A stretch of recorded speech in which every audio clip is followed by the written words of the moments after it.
Feels like with that music in the background, we should be somewhere else.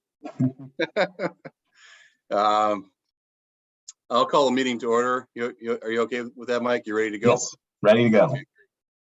Great. So I'll call the meeting to order. Date is January 20, 2022. Welcome, everybody. Thanks for joining us to the first Transportation Committee meeting of the year. And Happy New Year. Hope you guys are all doing well.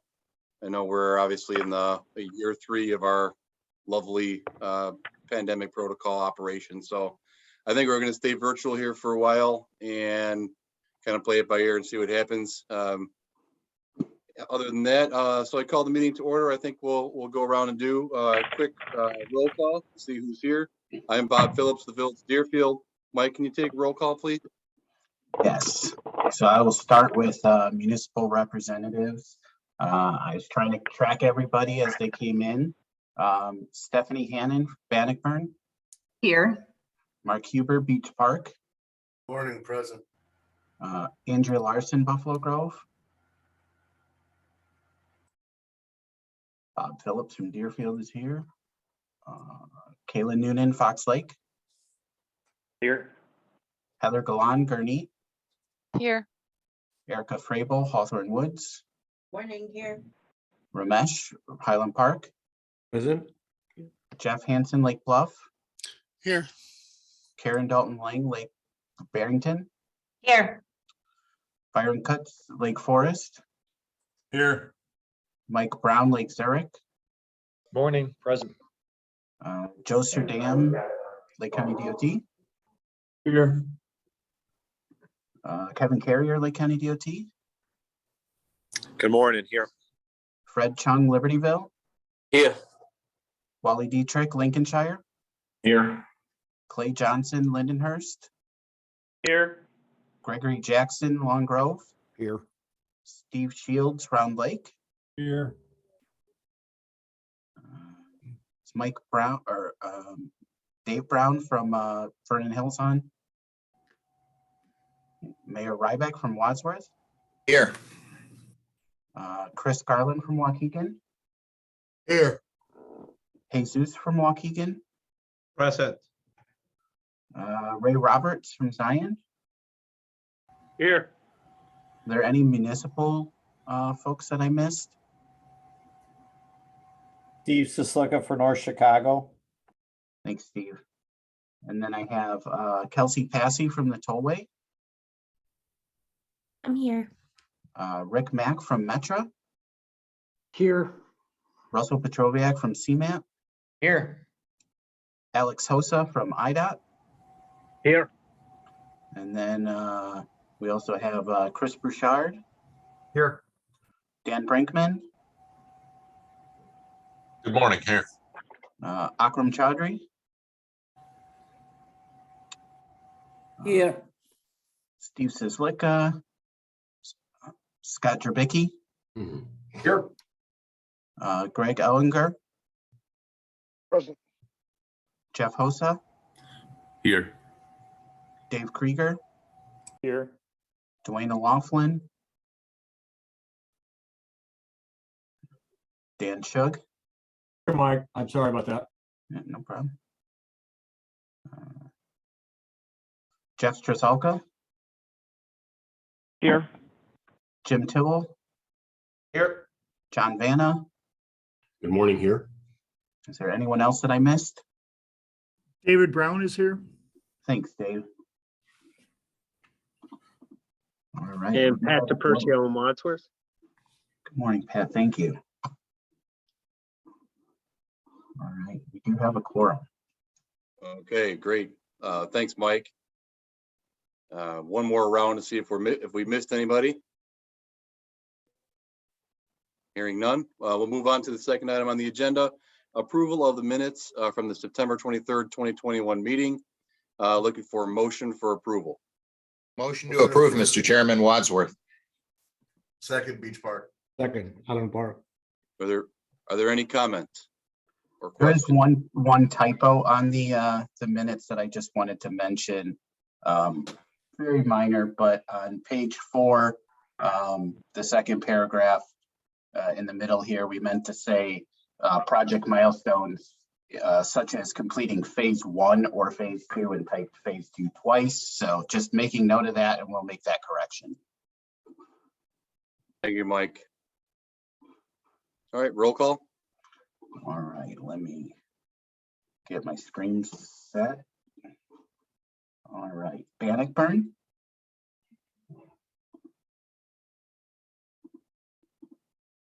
Beach Park, Hi, sorry. no problem. I had to unmute.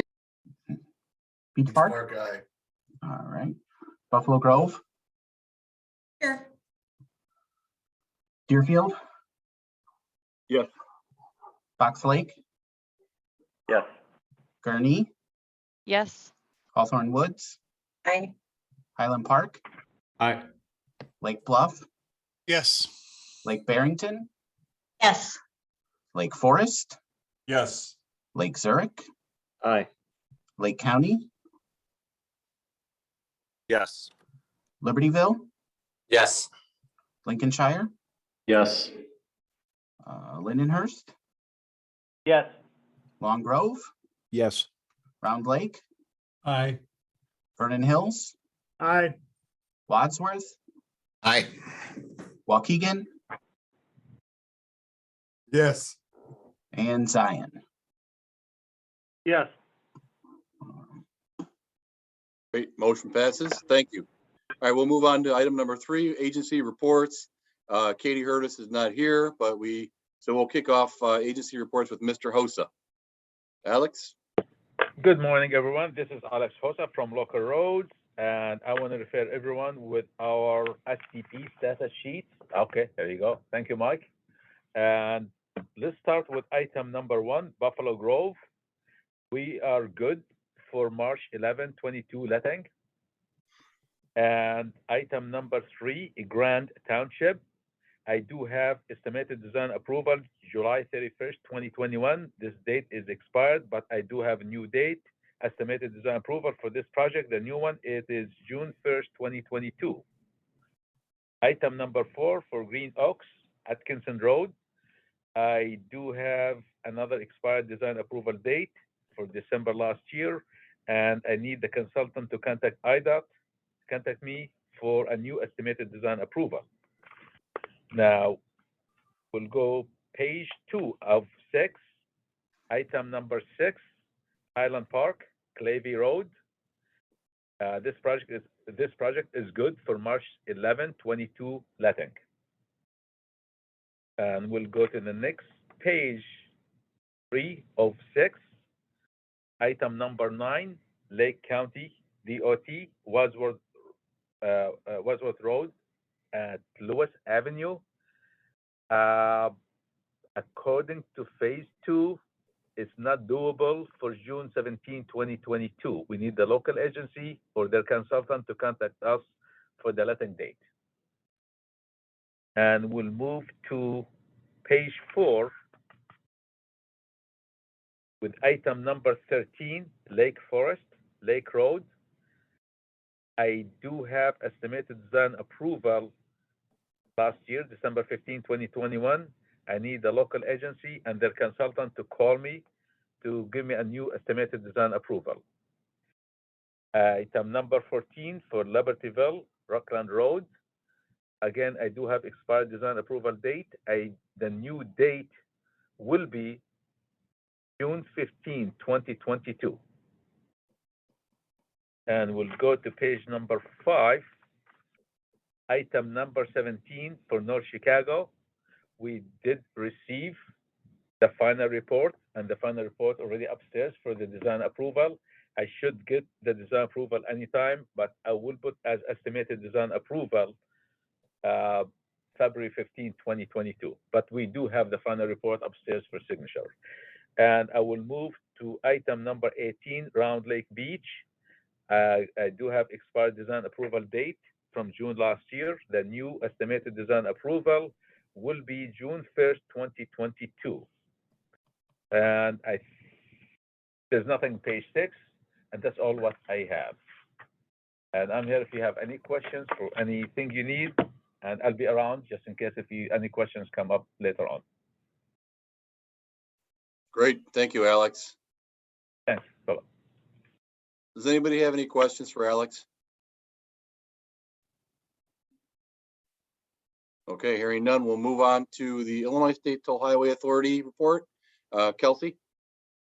Hi, good morning, everyone. For my report today, I wanted to touch on a few of our 2021 accomplishments. Despite the challenges and disruptions of last year, the Tollway had a great year serving our customers and the communities that you all represent.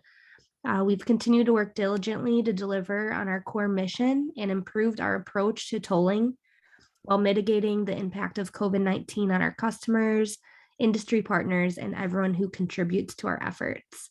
A few of our highlights include we aided more than 24,000 customers on our roadway team with our team's emergency roadside services. We served more than 2 million customers with our new industry-leading pay-by-plate service, giving our customers a seamless way to pay unpaid tolls with 0 fees. We expanded our iPass Assist program to ensure all working individuals and families are able to realize the benefits of our iPass system. We also helped customers realize over $130 million in savings, all through our amnesty efforts. That was just all started delivering critical relief to customers during the pandemic. We completed our 10th year of the Move Illinois program on schedule and within budget. Overall, more than $9.4 billion have been invested by the Tollway since the program began in 2012. So that's with more than $2.4 billion of that total committed to small, diverse, and veteran-owned firms.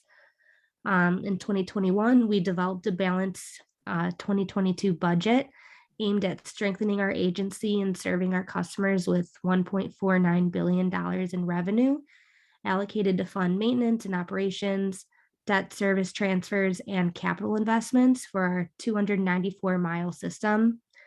And we're also continuing to engage stakeholders on both the impact, importance, and potential of our projects, developing critical support for the work we're delivering on our system. With that, that concludes my report for today. I'm happy to answer any questions.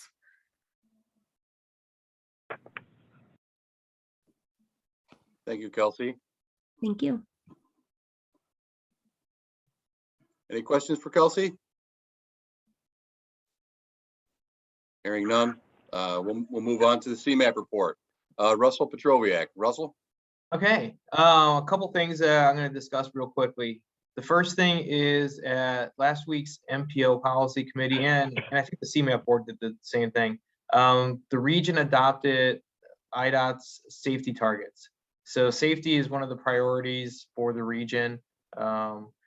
If you're not aware already, and it's relevant to this group, you know, we've seen increases in serious crashes and fatalities for a variety of reasons over the last couple of years. So safety is something that the MPO was asked to tackle, and we are working on that. So I'm going to read something real quickly about some of the stuff that we're doing to facilitate progress in our. So we have to, as a region, we have to have, and as a state, we have to have performance measures, and safety is one of these.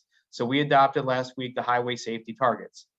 Many of the recommendations identified in a 2017 traffic safety white paper are currently now being implemented.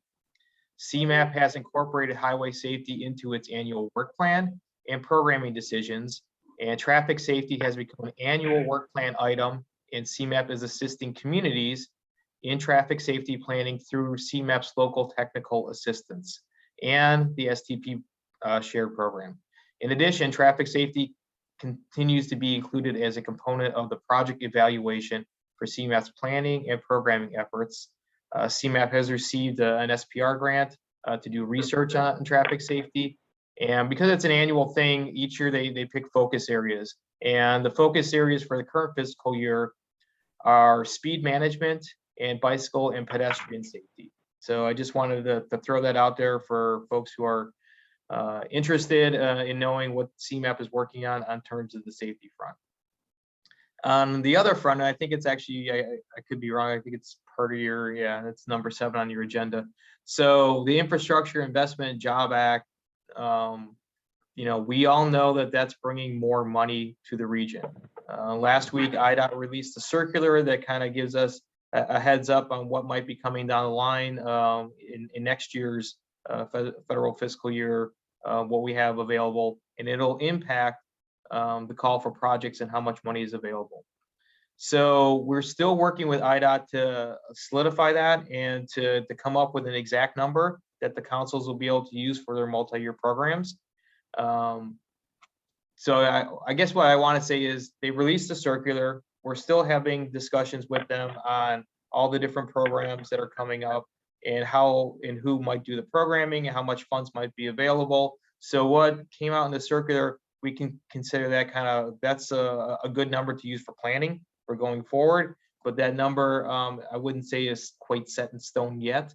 It might turn out to be the number, but we're looking to advocate for maybe additional resources to come to the region. We'll see how that plays out. It is a substantial increase. So what we want to do is not focus so much on what the actual number will become. What we want to do, and we said the same thing for the COVID relief funds that are now part of the FY22 program. We need folks to continue moving on projects even that are on the contingency list. We need folks to kind of continue and really focus on getting your engineering and your right of way cleared so that construction can get funded. There is money coming into the system. It's not a one-time shot though, like the COVID relief funds. This is a sustained effort over a period of time, and there will likely be increases each year. It's incumbent upon our region to show that we're spending the funds. We have not been spending the funds, and Mike knows this, and he can chime in if he wants to. As a region, we have not been spending all that we've been giving now, and now we're going to be given more. So it's really incumbent upon us to have a robust program, to be moving forward with projects, and to be showing folks that we're actually good stewards of these funds. For a lot of us who've been doing this a long time, we've asked and we've always said there's a lot of need. There's a lot more need than there is funds. But now we've gotten the funds and we have to demonstrate that we're able to execute. So now is the time for us to kind of step up as a region. And we're kind of preaching the same message to all the different councils that this is our opportunity to really show that we can deliver projects. So anything that you guys can do on your end to encourage project development, to encourage projects to continue to move forward, even if they haven't been selected yet, that's the kind of stuff that CMAP is supportive of. And then to put an end to my report, like many agencies, we are hiring. So we have a number of positions open. We were hiring before we got the infrastructure bill. We having to hire because there's increased needs and things that we need to do at the MPO. So if you know folks who are looking or are interested in these kind of things for careers, there's lots of opportunities that are out there. So with that, I'll take any questions. This is Alex Jose. Russ, I do have a question for you. Yeah, sure. I had few meetings for phase 1 and phase 2, and they have the COVID federal funds for it, and they said that the funds has to be spent this year.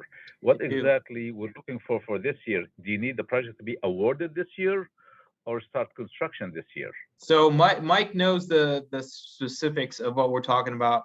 We need the projects to probably, what we want them to be in this year is probably in AC. So the actual requirement for the COVID relief funds is that the money gets obligated by a certain time. In order for it to be obligated by a certain time, the project has to already actually been authorized, because it takes 6 to 9 months to maybe 12 months after authorization for the obligation to occur.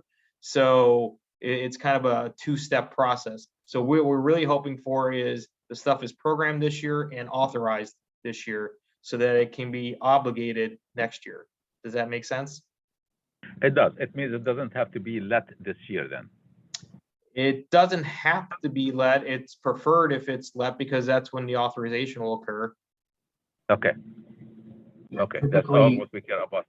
You know, like right now, the authorizations for the March letting are ongoing. So the last one this year that will be authorized, and it's tricky because it happens right at the deadline, is the November letting. So anything from the November letting, the March through the November letting is kind of the sweet spot that we're looking for. I don't know, Mike, if you wanted to chime in on that. Yeah, I know for our program, we have, our projects are targeting the April and then September letting. Yeah. And so, you know, federal authorization typically is 3 to 5 weeks prior to the letting. So, I mean, we're on track right now with our CRISA funds for our projects based on where they're currently at for those. But, you know, it depends on, to your point, Alex, it does depend on the project phase. If somebody's using phase 2 engineering, then that authorization comes at the end of the agreement processing when the agreements are authorized and executed. So that has more lead time than, you know, than the letting. But yeah, if we get to a letting this year, then we should be in good shape for having them authorized and those funds obligated, as Russell said. Yeah, and Alex, as you know, it's not just for this council, but this is the entire program. So all the councils have the same encouragement to get everything done this year that they can. Correct. And yeah, Russ, my question was for different local agencies, not for Lake County. Yeah. That's why, like in general, like what you're saying, yeah, that's gonna go with everyone. Thank you. That's a very good answer. Appreciate it. Okay. Any other questions for Russell? Thanks, Russell. We'll do our best to spend the money. I'm sure you will. You guys always do good. We do not have an RTA report today. We're going to move on to Metra. Rick Mack. Good morning, everybody. I will start with the Lake County station projects for 2022. Metras in North Chicago are working together to rehab the interior of the North Chicago station. I think you'll all recall that last year we did the exterior. That project is expected to begin late February, early March. It will be a rehab of the interior of the station, and the bathroom that's in that station will be made ADA accessible. Right now it is not, so that's part of this project. The other station project we have is the Fox Lake Station. Half that station is for commuters, a waiting room for commuters. The other half is for Metro crew facilities. We are going to expand the crew facility in that station by about 1/3 of the size of the station. That project is expected to start later this year and probably finish early next year. On our fare policies, Metro is introducing the new 6-day pass valid for unlimited travel for all days between 3 zones or less will be offered as a 1-year pilot program in addition to the current $10 day pass, which is valid for unlimited travel all day across all 10 fare zones. The 3-zone pass will be more affordable option for shorter and intermediate trips, such as between suburbs or between Chicago neighborhoods, and could also be useful for college students commuting to class. Both day passes will be available only in the Venture app, and the round trip plus ticket will be discounted.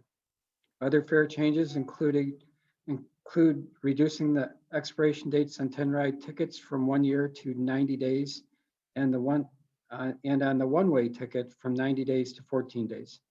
All these changes will begin February 1st, 2022. Metro ridership, last year and late last year, so we'll say November, we were at about 27% of our pre-pandemic levels.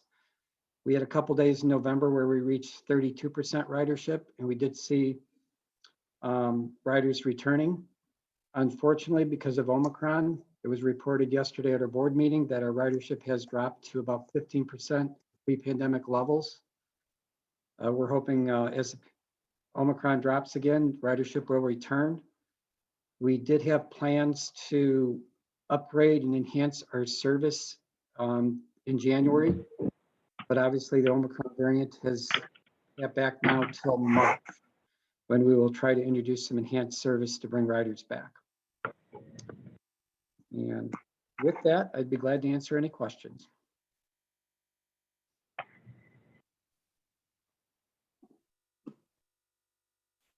Thanks, Rick. Okay, thank you. No questions. That concludes our reports. We do not have a PACE report today. So moving on to agenda item number 4. This is something that we do every year. So this is up for a vote for approval today. This is a resolution of intent and concurrence regarding the disposition of FY 2023 federal transportation planning funds and professional staff assistance to the Lake County Council of Mayors. And it's something that we do every year to, I guess, allocate funding for our staff liaisons for the STP program that we're doing right now. So, and Mike and his team do a great job every year. And, but we do need to execute a resolution to keep that funding rolling for them. And I would like to entertain a motion to approve the resolution. Long Grove will make that Motion motion. to approve Vernon Hills. Second, Village of Lake Barrington. Thank you. Are there any questions from anyone in the group? Comment, we thank staff very much for all their efforts. It's very appreciated. Ditto. They do a great, they do a great job. Appreciate it. And just to add one, just a little bit of context from last year to this year, there aren't changes to the TL scope of services or the budget that we've submitted. As the Lake County Council does not charge dues to local members, the county provides the local match for these federal funds. So we receive about $174,000 in federal funds, which the county matches with about $45,000 of local county funds to provide that staff assistance, as Bob mentioned. So this is exactly the same as what we did in the summer last year. This is just for fiscal year 2023, state fiscal year 2023, which runs from July 1st of this year through June 30th of next year. So the IDOT has pushed up the deadline for the region, including CMAP, to submit these UWP budgets. So we have already submitted draft budgets to CMAP, and it's working its way through the process. So bringing this resolution through now, but there isn't changes to our costs or our scope. It's the same as last year. So Thanks, Mike. So I think we're ready for roll call. all right, Bannockburn, Aye. Beach Park, Aye. Buffalo Grove, Aye. Deerfield, Aye. Fox Lake, Aye. Gurnee, Aye. Hawthorne Woods, Aye. Highland Park, Aye. Lake Bluff, Aye. Lake Barrington, Yes. Lake Forest, Yes. Lake Zurich, Aye. Lake County DOT, Aye. Libertyville, Aye. Lincolnshire, Aye. Lindenhurst, Yes. Long Grove, Aye. Round Lake, Aye. Vernon Hills, Aye. Wadsworth, Aye. Waukegan, Aye. and Zion. Aye. Thank you. Motion passes. Thanks, Mike. We're looking forward to another great year. Next item up for is information only, and it's regarding the current Lake County STP program. Mike, are you going to do this one? I will, yes. And before I get started, I just want to mention that since we sent out the agenda, the Village of Antioch did submit a functional classification request for Grimm Road between Route 83 and Route 173 in Antioch to classify that as a collector road. We didn't receive it in time to include it on this agenda, but I do plan to include it on the full council agenda next week for approval, and we'll include that in that meeting packet. Just wanted to mention that here, it does seem to meet the requirements of a functional classification request, so we'll include a resolution from the council, but ultimately IDOT and FHWA approve those. We've had a couple lately where we thought they met the request. or the requirements, we submitted resolutions, and IDOT has denied those changes. We've had some approved. So ultimately IDOT and FHWA do decide those. But I just wanted to mention that at the start here that we will have that on the agenda for next week for formal approval. But since it wasn't included in the agenda packet today, it's just an information item for right now. So getting into our council program, as Russell mentioned, we so far through fiscal year 21 in this new rules, we have done a really good job of spending our money. We spent all of our federal funds last year that the council received. Not all of the councils throughout the region did that. Throughout the region, there was just over $6 million that was basically unprogrammed at the end of the year by local councils that then went to the STP regional fund. We did not have any funds that were, swept to the regional fund, but overall between the 11 councils in the city of Chicago, there was about $6 million that was lost by the local councils that went to that regional pot. So just an important reminder that we need to keep spending our money. And as Russell mentioned, we will have more money coming into the region. We'll get into that when we talk about the infrastructure bill that passed.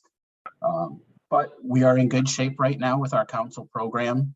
Projects are moving forward. We did have the Clavey Road project in Highland Park was let. Unfortunately, those bids came in pretty significantly above estimate, and so it's being relet in March. The Buffalo Grove Road or Buffalo Grove, Brandywine and Thompson project is now in the March letting, but we are on track to spend our money this year. If we do get all of our money spent before the end of the federal fiscal year and we still have projects that are ready to go, then we can go to CMAP and ask to access that $6 million that was redistributed to that regional pot. First, we have to spend all of our money for the year, and then we can ask. So we know there's $6 million sitting there in the region, and we know there's additional money coming to the region through the infrastructure bill. So contingency list projects in out years that are ready to go. If we can get those access to those funds and get those projects advanced, we will absolutely try to do that. So everybody has been really good about getting us the quarterly status updates. Joe and I look through those in detail to compare to our program and make sure that projects are tracking as we're planning for them. I know that can be a burden to do those quarterly status updates. It is a big form, but really it's making sure that we're spending our money. So thank you for getting those in. We look at all of them. They're not just put in a file. We compare them to our program every quarter. We're looking to make sure that things aren't slipping. So we do appreciate it. So that's really all I have right now for our current program, and the active program management that I put on here was kind of what I talked about, the funds that have been redistributed throughout the other councils. Just wanted to highlight that. We did not have any funds redistributed last year. We obligated all of our funding, but throughout the region, $6 million was moved to that shared fund. And when we only get a little under $8 million a year, that's a significant number to have been swept to that regional pot. We don't want our funds going there.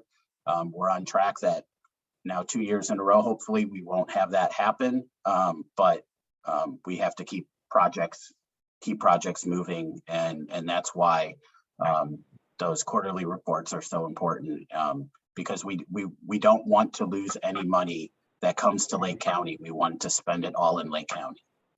So that's my message right now for our local program, but our program is in very good shape right now. Our projects are moving forward. projects that are on the upcoming lettings are agreements are going in on time. We're not missing deadlines, so everything is moving forward very well. So if there are questions on the current program, I can take any questions.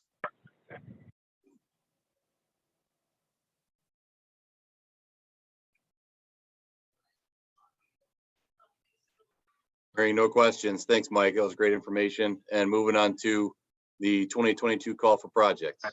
All right. So as everybody knows, every 2 years and even years, we do a call for projects for new STP projects. That call opens in January and closes in March. So in an effort to give everyone as much time as possible, we are going to open it on January 31st and close it on March 31st.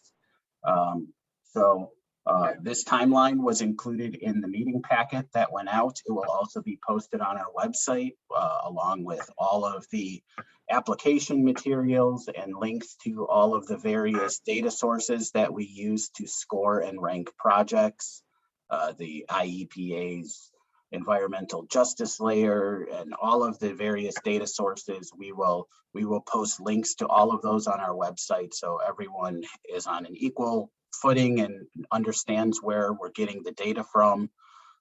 The application will be a Word document that can be filled out and submitted to myself and Joe. That will be posted along with all of the other materials on January 31st. And then we will also send out an email blast to the entire distribution list, just letting everyone know that those materials are available and on our website.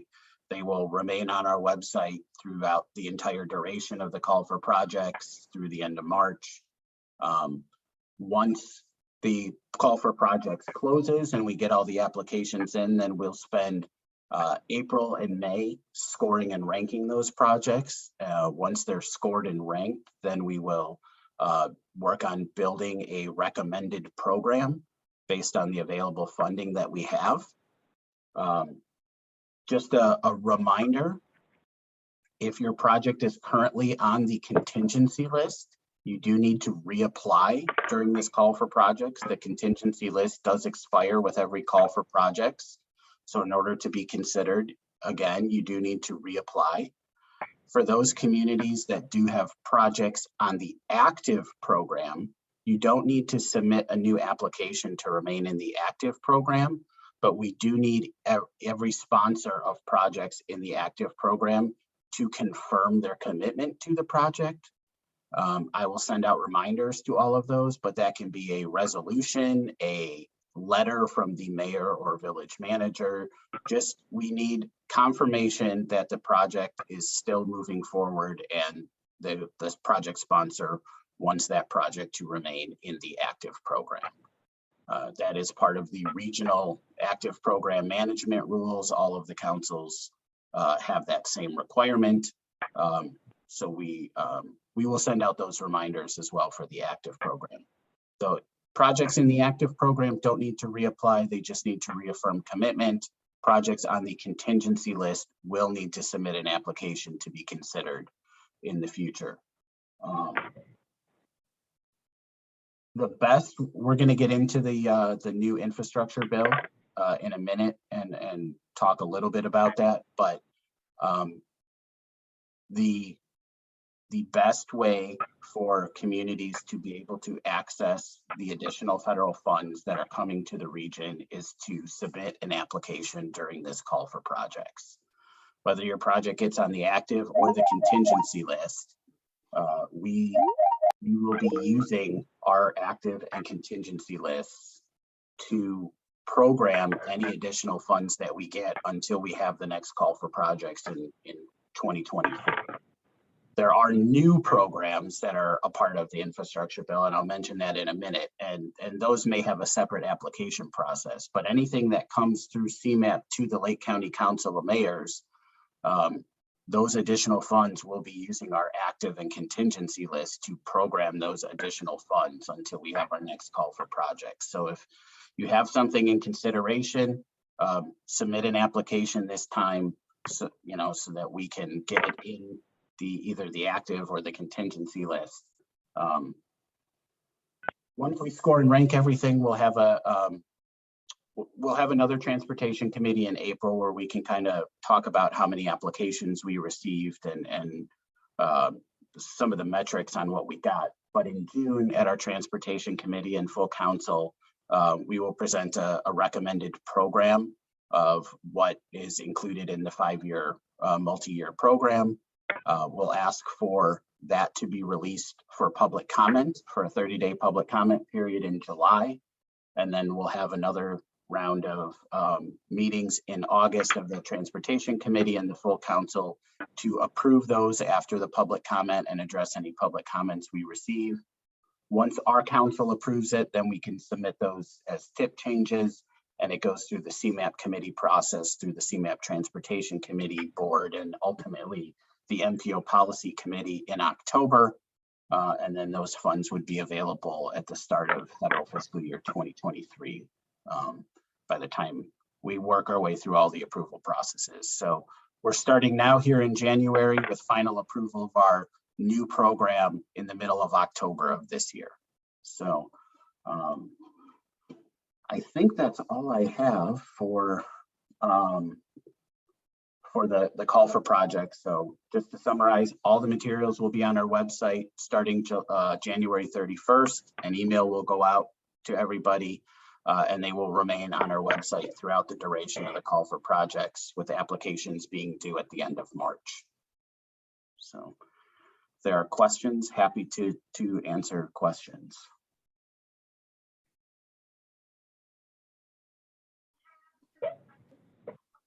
Thanks, Mike. Moving on to the Illinois or the Infrastructure Investment and Jobs Act. Mike, is this you? It is. So I did have, I did request CMAP staff, to Tim McMahon from CMAP staff that had presented to the CMAP Transportation Committee in November a summary of the new Infrastructure and Jobs Act. Unfortunately, he's been out, he got married and had a honeymoon and was unable to make it today. But I did include his slide deck in the full meeting packet, as well as a 2-page summary that we kind of put together. There is a lot in this bill, a lot. I would, if you're looking for an analysis of this bill, what's in it, I would point you to the National Association of Counties. Has one of the best summaries I've seen of this bill. They have some great infographics on the overall bill, and then it gets into specifics of programs, and you can, as I scroll through here, you can see new pilot programs, and you can expand these and learn more about each of these programs.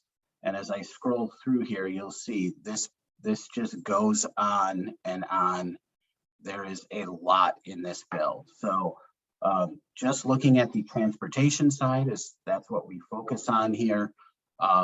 We will see increases across basically every existing federal program, including the local council program, CMAC, TAP, that comes to CMAP.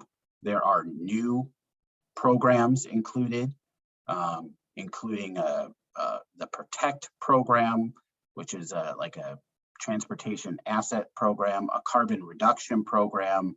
There are new projects to do grade separations of railroad and highways. Previously, there weren't really any dedicated federal funding sources that paid for grade separations. Now there are basically 3 programs that's eligible for, including one that's dedicated solely to grade separations. There's a lot in this bill. Most of these new programs need to be developed, so there is a process. FHWA will go through a rulemaking process and provide guidance to the states. Then IDOT will have to take that guidance and develop program rules and publish those. So it's going to be probably the middle of this year at the earliest that we really know what those new programs look like and how they may impact us locally. When it comes to the Council of Mayors, as Russell said, IDOT did issue a circular letter that showed about a 27% increase in the formula funds for bridges and STP program. We would expect those funds to be available sometime towards the middle of the year to possibly as late as October with the start of the new federal fiscal year 23. We know those funds are coming. So as Russell mentioned, keeping those projects that are on the active and the contingency list going as additional funding becomes available, we need to make sure that we are spending it. Our mark is going to go up, but the deadlines to spend it in the fiscal year don't change. We still have to spend it by the end of the fiscal year. So we need to be ready when we know what, once we know what those numbers are, we will share them. But being in a position to advance ready to go projects is where we want to be. I know we have a few projects, especially a couple of engineering projects that are getting close to having design approval and being able to move into phase 2. Just keeping those going would put us in a good position to be able to get some money spent. So we know more funding is coming. We know there's a lot of new programs. There's a lot in this bill. Look through the slide deck that CMAP sent out. There's a 2-page summary. The National Association of Counties has, like I said, has a great summary as well. Right now, there isn't a lot that flows directly to us. We will see an increase in our STP funding through the Council of Mayors, but there isn't a lot that comes directly to locals. So there'll be new competitive programs, new formula programs, increases in formula programs that are already existing. So there will be lots of opportunities for additional federal funding for a variety of projects. So as we know more details and those programs and the requirements of them are laid out, we will obviously share those with everyone. But that's really the update right now. We know there's more money coming. We know there's a lot of new programs. So have projects as close to ready as possible to make sure that you can take advantage of those. So if there are questions I can try to answer. It's a very big bill and I probably won't have answers for most of it, but we can try to get answers.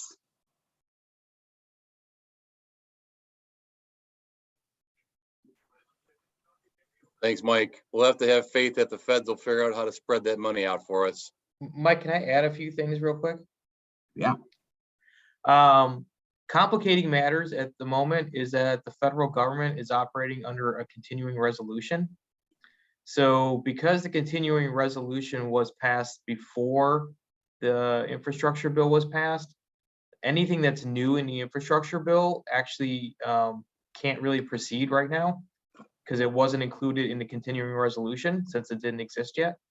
So that's kind of complicating matters on getting some of the new stuff moving, like your Protect Fund and the carbon and the electric infrastructure components.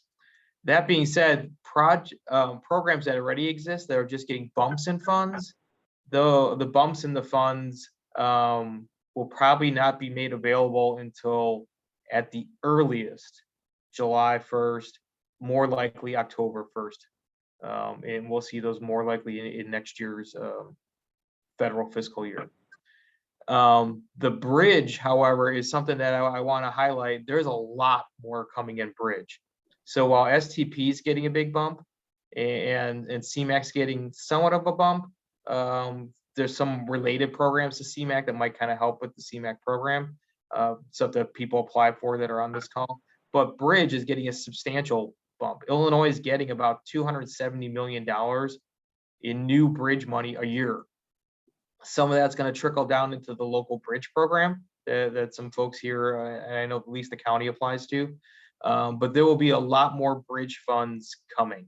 So I just want to make sure that that folks are really aware that that's where a big sizable difference making increase is going to be felt is in the bridge programs. So you look for, there'll be NOFOs that come out for some of this stuff. And that's how you'll know when stuff starts to become available, when you start seeing NOFOs. Mike does an excellent job of passing all that information along to you guys. So, you know, all I would say is if you're on vacation and you're going to be gone for 2 weeks and Mike's the guy who sends you something, make sure your email can go to somebody else. Yeah, building on what Russell said, I think it's about $40 billion in new bridge money nationwide over the life of the program. It's a substantial increase in bridge funding. Yeah. And then the other thing I want to add that Mike really didn't touch on because it's not well developed yet from the federal side. There's a lot of money coming in, and we've talked about this a little bit on the formula side. That's your STP local and stuff of that nature. There's actually going to be sizable amounts on the competitive side where you can apply for grants. In some of these grants, you don't have to go through IDOT. In the way that they structured it, municipalities, counties, even townships, I believe, will be able to apply directly to the feds for some of these grants. Bridge actually has a large competitive program in addition to the formula ones that we'll be getting. But there are some other stuff that you need to be aware of. And as that information comes out, I know Mike will do a good job of sharing that. But there's going to be a lot of opportunities to get additional funding or to apply for additional funding. And you want to be project ready so that you put yourself in a good position to get those grants. It's going to be competitive nationwide, so you're competing not just amongst the region, but amongst the nation. But in order to put yourself in a good position, you want to garner for your project support amongst the region. So it might be the kind of thing that councils want to discuss about providing letters of support or somehow weighing in on some of these grant projects. And so maybe some councils may want to start thinking about how can they play an active role, how can they play a supportive role for communities in their council that want to apply for some of these grants when they become available. I know CMAP has been asked for letters in the past. We anticipate that that'll continue, but you may want to think about what role your council might have on some of these competitive grant programs as they become available for people to apply to. So I just wanted to throw that out there for you guys to consider. Yeah, I mentioned at the top of the second page of our summary is some of those programs that Russell was talking about that are existing nationwide competitive programs. The CRISI program, which is a commuter rail improvement program that also funds grade separations. The infra program, which is kind of targets freight, and then the RAISE program, which used to be the Tiger program. But I mean, those are seeing sizable increases of roughly $500 million a year in those programs. For most of them, the CRISI program is basically tripling from about $350 million a year to about $1 billion a year nationwide. The infra program was previously a 60% federal share. It's going to an 80% and going from about a little over $1 billion a year to about $1.5 billion at the end of the 5-year window. So, I mean, these are sizable increases. So just those 3 programs alone, you're talking over $1 billion a year in new funding available nationwide just in those 3 programs. So yeah, and then the last thing I wanted to touch on, it's the top bullet point on the screen there. If you have anything in your communities that are related to bikes, trails, bike parking, any of that stuff, the #1 biggest increase outside of bridge is probably in trails, in what we call the TAP funds or enhancement funds. As you can see, it's a 76% increase. It's a significant increase to do non-motorized transportation improvements. So whether it's safe routes to school, whether it's trails, whatever it might be, there's a lot more money coming into that. And so if you are looking to implement any trails, especially ones, I know within our region, the ones that rank really well are the ones that are filling in gaps in the greenways regional trails system. Those score really well. There's a lot more money coming for that stuff too. So thanks.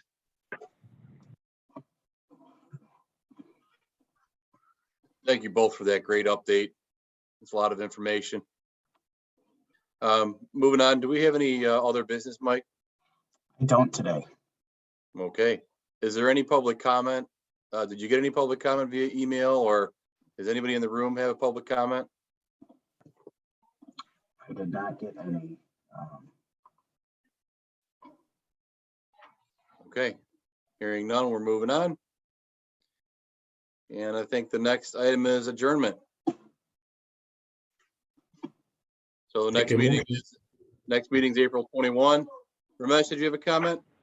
I was gonna make a motion to adjourn. Oh. We have a second? Second, Link, sir. All right, we're not going Thank to you, do roll Mike, call. for everything. All right, that's it. Meeting adjourned. Thank you, everybody, for coming. I hope you have a great day. We'll see you in April. Thank you, Mr.